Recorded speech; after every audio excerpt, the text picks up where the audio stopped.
नमस्कार, मैं अजय साहू और आप देखना शुरू कर चुके हैं शोरगुल टाइम्स। कहानी सीक्रेट अमीरजादा के इस एपिसोड में प्रिंसेस डायना कहती हैं, मैं किसे इनवाइट कर रही हूं और किसे नहीं, इससे आपका कोई लेना देना नहीं है। मेरे इंडियन फ्रेंड को आप किस नज़र से देखते हैं ये आपकी चॉइस है, पर वो मेरा गेस्ट है, इसलिए आप उसकी डिसरिस्पेक्ट नहीं कर सकते हैं। जेम्स ने कहा, बट प्रिंसेस। जेम्स ने कुछ कहना चाहा पर डायना ने उसे बीच में रोक दिया। मेरे गेस्ट्स की डिसरिस्पेक्ट मतलब मेरी disrespect, and I am sure आप मुझे डिसरिस्पेक्ट नहीं करना चाहते हैं, डायना ने कहा। Of course not royal beauty, James ने कहा। That is what I expect from you. Now please go ahead and apologise to my friend. और अगर वो आपकी अपॉलोजी एक्सेप्ट करते हैं तो आप पार्टी एंजॉय कर सकते हैं, वरना मैं आपसे जाने के लिए रिक्वेस्ट करूंगी, डायना ने कहा। डायना की ये बात सुनकर सब हैरान हो गए थे। क्या जेम्स डायना की बात मानेगा? इस एपिसोड की शुरुआत कुछ इस तरह से होती है। चलिए अब जानते हैं इस एपिसोड में आगे क्या कुछ नया होता है। आहन के पार्टी में होने से कोई खुश नहीं होता। सब चाहते हैं कि वो जल्दी से वहां से चला जाए। आहन पॉल से जेम्स के बारे में पूछता है। जब डायना वहां आती है तो सब उसे ग्रीट करते हैं और उसकी तारीफ करते हैं। जेम्स डायना को आहन के बारे में बताता है और उससे कहता है कि वो आहन को पार्टी से बाहर भेज दे। डायना को गुस्सा आता है और वो जेम्स से आहन से माफी मांगने के लिए कहती है। डायना की बात सुनने के बाद जेम्स और बाकी सबके चेहरे का रंग उड़ गए। किसी ने नहीं सोचा था कि डायना वार्नर फैमिली के सक्सेसर को एक फॉरेनर से माफी मांगने के लिए कहेगी। ये जेम्स की इंसल्ट थी। जेम्स को समझ नहीं आ रहा था कि वो इस बात पर कैसे रिएक्ट करे। डायना की बात जेम्स के गाल पर एक थप्पड़ की तरह थी। वार्नर फैमिली बहुत स्ट्रांग थी, पर फिर भी डायना रॉयल फैमिली की प्रिंसेस थी। जेम्स डायना के अगेंस्ट जाकर इतने लोगों के सामने उसकी इंसल्ट नहीं कर सकता था। योर हाइनेस, जेम्स डायना से कुछ कहना चाहता था, पर इस ह्यूमिलिएशन की वजह से उसे समझ नहीं आ रहा था कि वो क्या बोले। मिस्टर जेम्स, मुझे जो कहना था मैंने कह दिया। या तो आप माफ़ी मांगिए या फिर यहाँ से चले जाइए। ये मेरा फाइनल डिसीजन है and I will not change my mind, Diana ने कहा। निक, उसकी ये बात सुनकर जेम्स को लग रहा था कि वो एक बुरा सपना देख रहा है, पर ऐसा नहीं था। डायना सच में सबके सामने आहन का साइड ले रही थी। उसने आहन की तरफ देखा। अचानक से उसकी आइडेंटिटी उसकी नज़रों में मिस्टीरियस हो गई। अब तक वो जिसे फटीचर समझ रहा था वो प्रिंसेस के इतना करीब था, ये बात उसे डाइजेस्ट नहीं हो रही थी। प्रिंसेस और इस लड़के के बीच क्या रिश्ता है, ये सवाल इस वक्त सिर्फ जेम्स ही नहीं बल्कि सबके मन में था। किसी को समझ नहीं आ रहा था कि डायना जेम्स के साथ ऐसे बिहेव क्यों कर रही थी। उधर अपने रूम में सूजन ने अचानक से रिएक्ट किया। It is actually him. उसे बहुत देर से लग रहा था कि वो आहन को पहचानती है, क्योंकि उसने उसके बारे में आर्टिकल पढ़ा था। जनरली सूजन इन सब में ध्यान नहीं देती थी और अपने काम में बिजी रहती थी, पर आहन जो उसे बहुत इंटिमिडेट कर दिया था, इसलिए वो उसके बारे में रिसर्च करने लगी। उसने एक बार फिर आहन के बारे में आर्टिकल पढ़ा। उसने देखा कि कैसे गैंगटॉक जाकर आहन ने 100 से ज्यादा फाइटर्स को जान से मार दिया था। सूजन के हाथ कांपने लगे। मुझे ये सब पहले याद क्यों नहीं आया?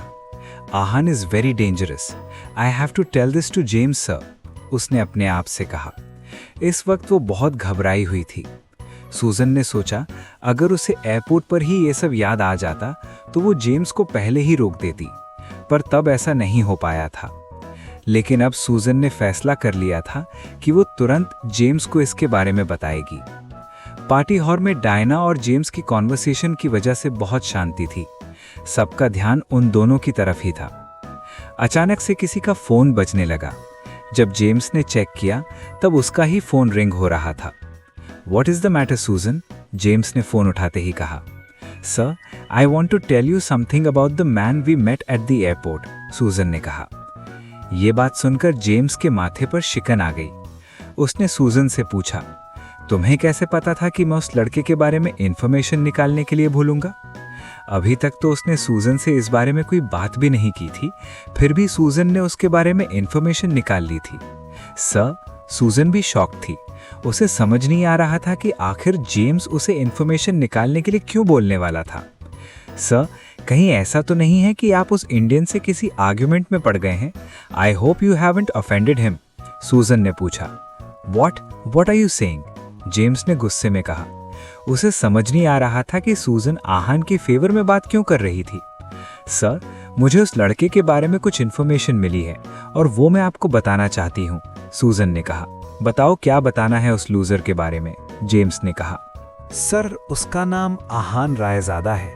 सूजन ने बोलना शुरू किया और आहान के बारे में उसे जो भी पता था उसने सब बता दिया।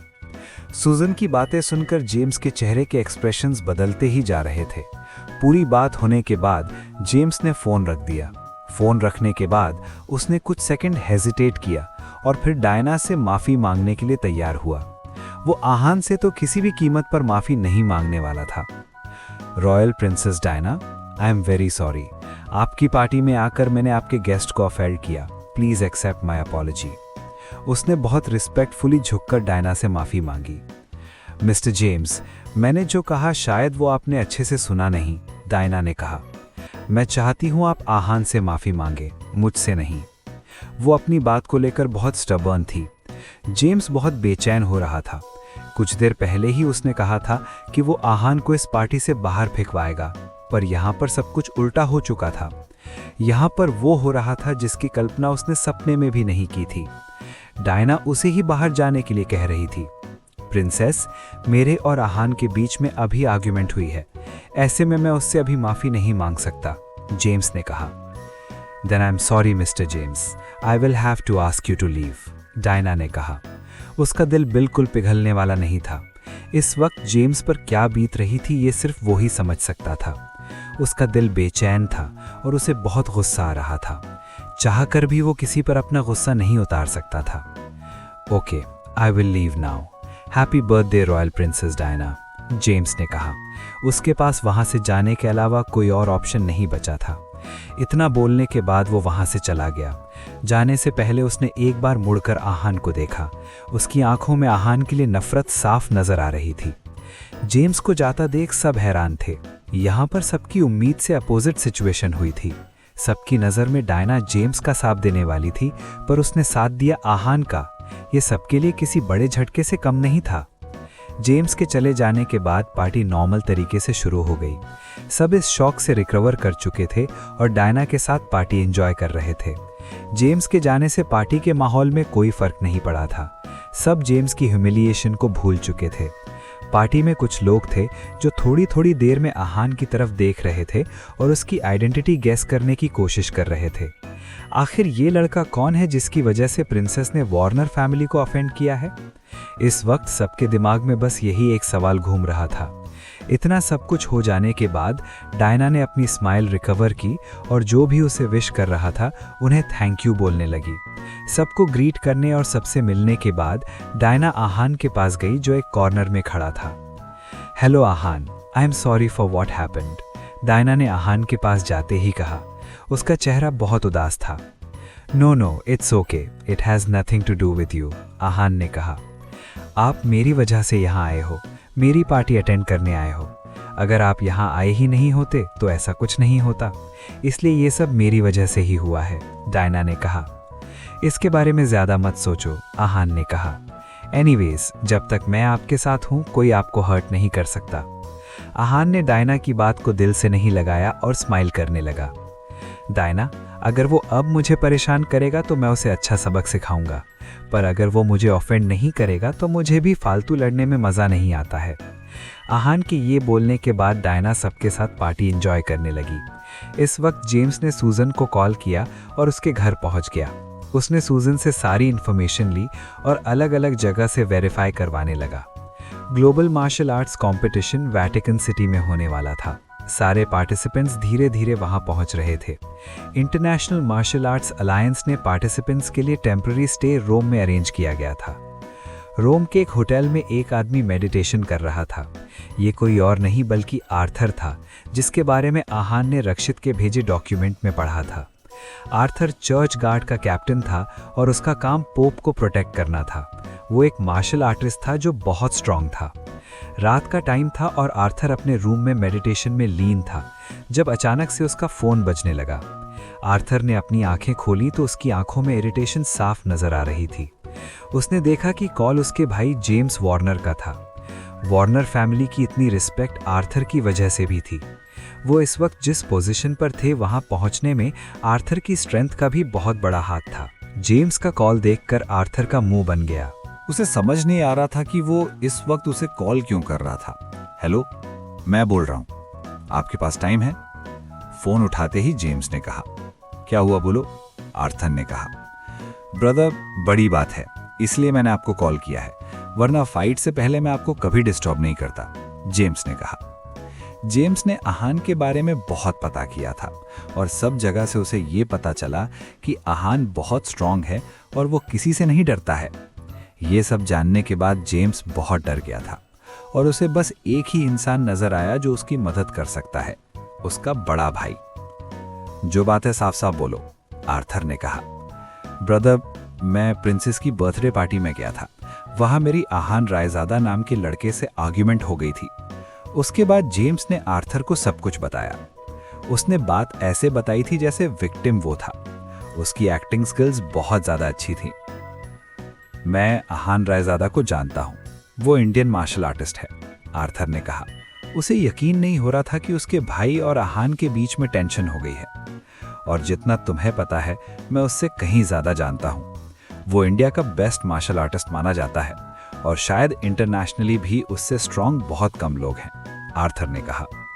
व्हाट? जेम्स हैरान हो गया था। भैया, आप उसे हरा सकते हो ना? उसने पूछा। हाँ, अगर मेरी फाइट उसके साथ हुई तो मैं उसे जरूर हरा दूंगा, और अगर ऐसा नहीं हुआ तो फिर मैं उसे कंपटीशन के बाद देख लूंगा, आर्थर ने कहा।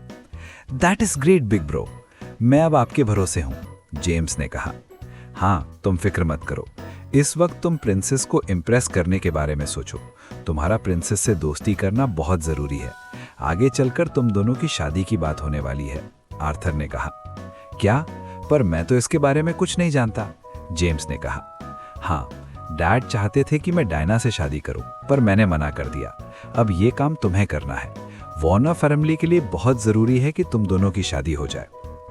आर्थर की ये बात सुनकर जेम्स बहुत एक्साइटेड हो गया और उसे उम्मीद की किरण नजर आने लगी। क्या डायना जेम्स से इम्प्रेस हो जाएगी? आगे जानने के लिए बने रहिए हमारे चैनल शोरगुल टाइम्स के साथ। बस इसी के साथ ये एपिसोड समाप्त होता है। इस एपिसोड को आगे बढ़ाते हुए कल फिर मुलाकात होगी। तब तक के लिए इजाजत, नमस्कार, धन्यवाद।